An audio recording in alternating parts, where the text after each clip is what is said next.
today's video, I'm going to share with you a very simple trick that will allow you to play over any chord changes and keep it musical. Let's get started.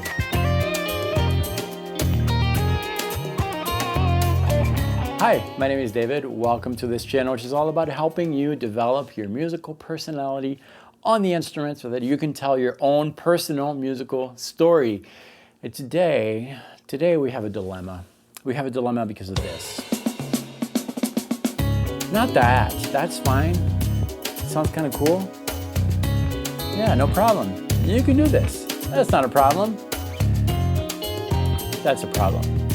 That chord is a problem. Those two chords don't match. You can't fit these two chords in the same scale. Oh no. Here's what's going on. The first chord here that you're playing is a D flat minor 7. And then we have F minor 7. So you can approach this with pentatonic scales. D flat minor pentatonic here, great. No problem. And then F minor pentatonic. That sounds good. But there's another problem here. Now the problem is that I'm relying on the jumpy effect. The jumpy effect is another term that I completely made up, but this is what's going on. We have two different minor pentatonic scales, D flat minor pentatonic, and I'm going to approach this with the first position, which we all love and use and abuse. But that's that position right here between frets 9 and 12. That position is comfortable to me. I can start phrasing using it because there's all these licks that I love. Plus, to visualize it, it's simple. Low E string, here's my 9th fret, D flat minor, and then F. Well, F is right here on the low E string, 13th fret. Here's my position. Now, if I start phrasing with the first position and I rely on the first position, I'm going to phrase in D flat minor. Here's the jumpy effect.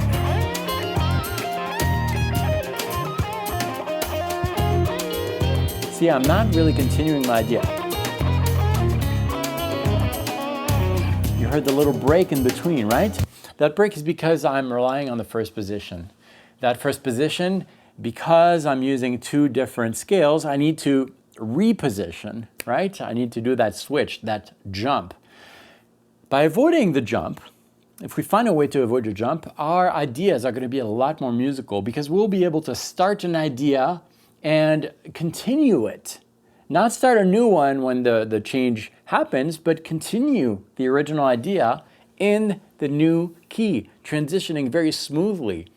So that means that you need to know your positions. Now I'm gonna show you a couple ways of doing that. We're gonna start with the pentatonic scale, which can be sliced in 5 sections of the fretboard, 5 positions. It helps us memorize that. Now, within each of these positions, we're going to find a root.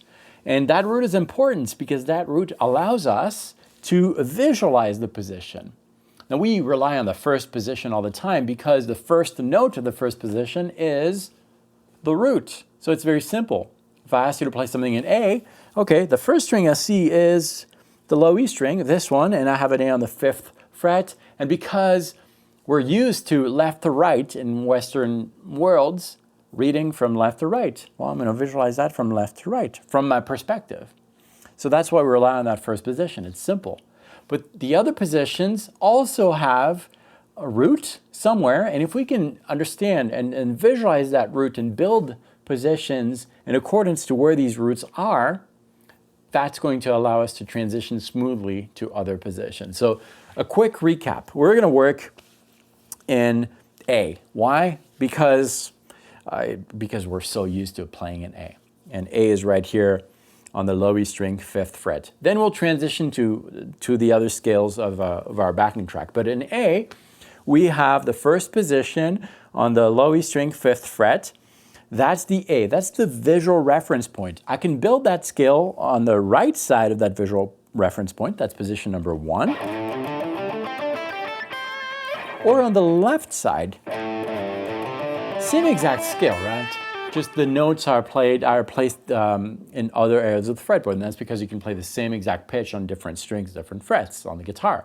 So we have position 1 and 5 that use the same visual reference point, which is the low E string, 5th fret in this case. Okay, great. Now, we're going to find that A on the 5th string. We have one on the 12th fret. We also have one on the open string, but we're not going to use that one because from that 12th fret, we're going to build a position on the right side and on the left side, just like we did for position 1 and 5 with the root on the low E string. Okay, so on the right side, we have position number 4.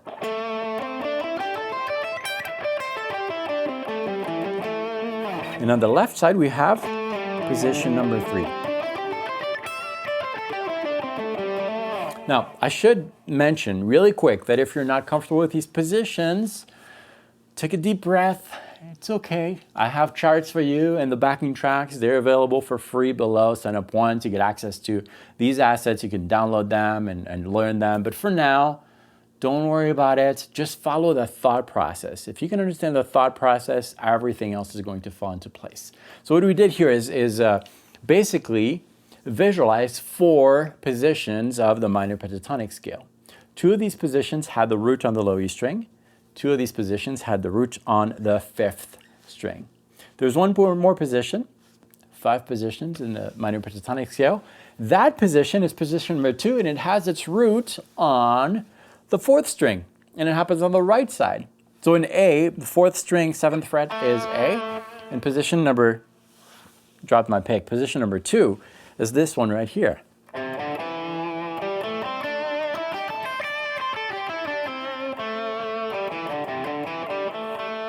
that's my A. Confused?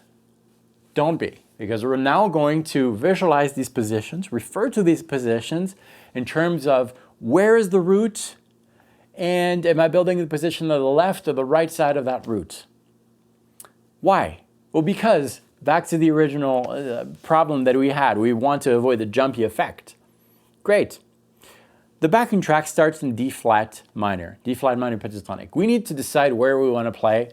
Completely up to you. We'll make it simple. We'll play the first position of D flat minor pentatonic. So the first position has its root on the 9th fret of the low E string. Happens on the right side of that root, that visual reference point. Here it is. So that's frets 9, 12, 9, 11, 9, 11, 9, 11, 9, 12, 9, 12. Great. The next scale we have is F. We are on this slice of the fretboard. So the problem that we need to solve, the question we need to answer is, do we have an F in this area of the fretboard? The answer is always yes, always. There's always going to be an F within 1 fret distance, always. And there is an F here on the low E string 13th fret. That's kind of in that position, right? It's close enough to this, that F on the 13th fret. Now, in order to really stick to that area of the fretboard, do we need to use the position that has the root on the low E string happens on the right side or the left side? Remember, we're visualizing F right here. Well, on the left side, because that's within that zone, and that's position 5. So F position 5 is right here. Great, right? So now we can smoothly transition because we're in the same area of the fretboard between D flat minor pentatonic and F.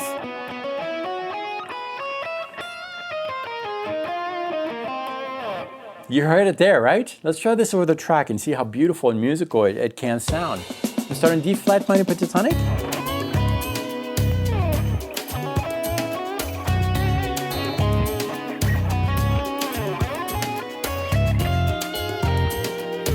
Beautiful, right? I started an idea in D flat and started in F.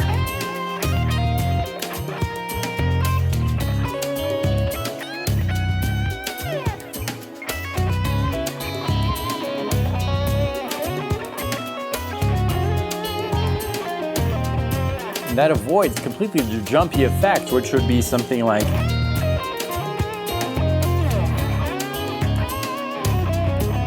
that doesn't mean that the jumpy effect is horrible. You can use it sometimes, but this really allows you to smoothly transition from one area of the fretboard to the next. The beauty of this is that we can use the same exact method with modes. And that's where it becomes almost simpler in a way if you know your modes and the relative component of these modes, you know, Ionian, Dorian, Phrygian. Now, if you're confused with these words, don't worry about it. Maybe you should skip to the end of this video and check out some of the videos that I'll refer to after. But if you're still with me, awesome, just stick to the end. The principle is the same, just different words and maybe a little more complex scales because we're now using 7-note scales. But for this backing track, I can decide to use, well, really whatever I want because there's only isolated chords here. But I'll go with Dorian because I like that sound. So I'll use a D flat Dorian here on the D flat minor 7. I just like this sound. And then I'll go to F Dorian.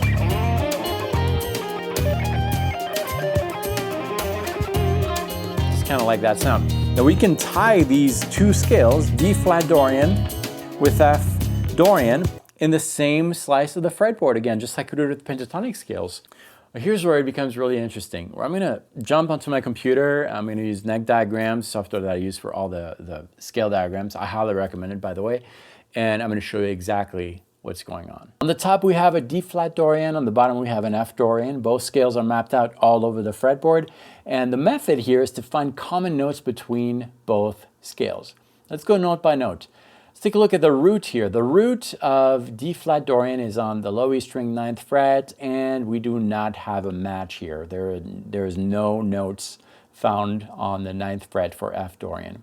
Let's take a look at the major second. The major second of D flat Dorian is on the low E string 11th fret, and we do have a note on the low E string 11th fret. And F Dorian, that's for the minor 7th.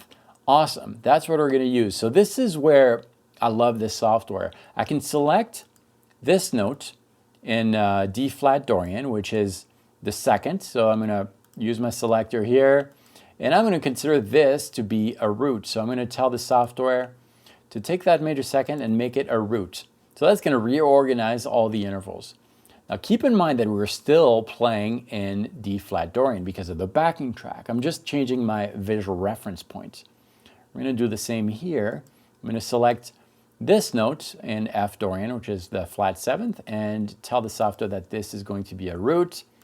So now our visualization is changing a little bit. The backing track doesn't change. We're still playing over D flat minor 7, D flat Dorian, F minor 7, F Dorian. But now I'm going to visualize my scale starting from the 11th fret.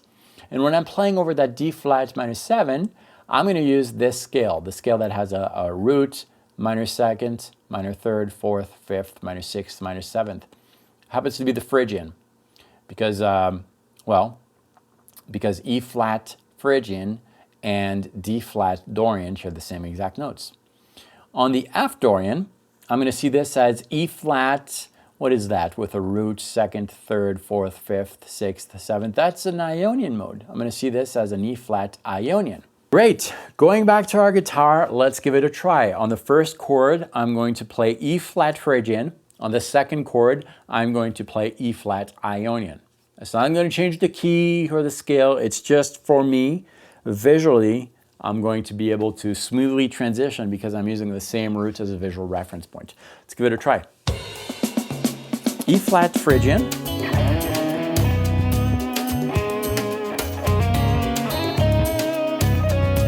Flat Ionian.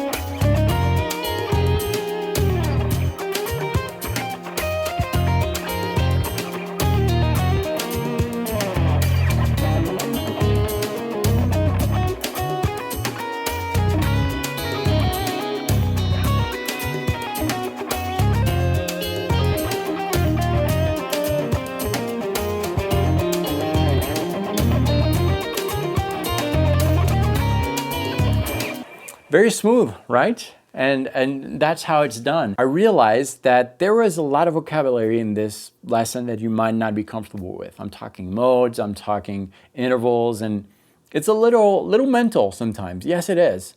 But as long as you follow the thought process, that's what counts. When you're playing, you don't really go to that part of your mind to actually play, to perform. Use your ears and all that. As long as you follow the thought process, that's really the most important thing. And also, I strongly encourage you to check out the link below. There is a free sign-up page that'll give you access to the backing track we used today, the charts, and other similar backing tracks for you to explore the concept a little further.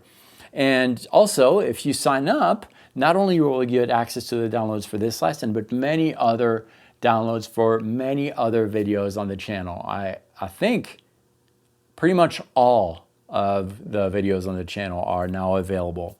We're getting there, slowly.